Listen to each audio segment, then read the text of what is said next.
For all the riches which God hath taken from our father, that is ours and our children's. Now then, whatsoever God hath said unto thee, do. So Jacob rose up and set his sons and his wives upon camels. He's doing this, low profile. He carried away all his cattle and all his goods that he had gotten, the cattle of his getting, which he had gotten in Paddan Aram, to go to Isaac his father in the land of Canaan. And Laban went to shear his sheep, and Rachel had stolen the images that were her father's.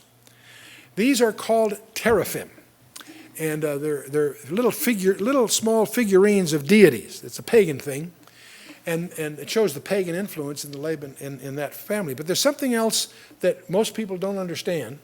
We didn't understand until about 1930 when they discovered the tablets at Nuzi. And the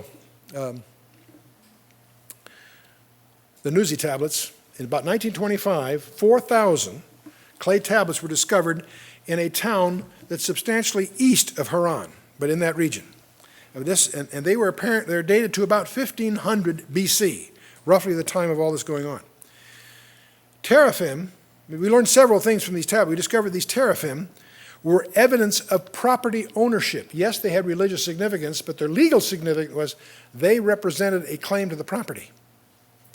And if a man died, a son bearing the teraphim could prove he owned the property because he had the teraphim. So they were a claim of property. And the inference here is that Rachel stole the teraphim because it was a way that when Laban dies, that Jacob could have a claim on all of Laban's property.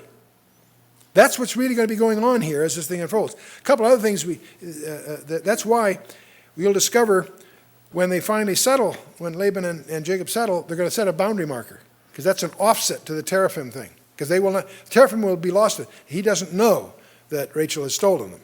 And Jacob just buries them. But as an extra protection, that's why they do a boundary marker. Something else the Nuzi Tablets reveal is the sisterhood status is often misunderstood. That a wife that was specially favored could be elevated to the rank of sister.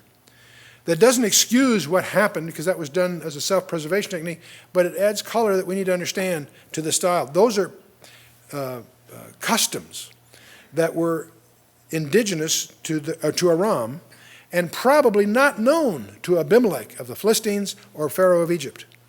You see, so there's a dimension to this they wouldn't be familiar with.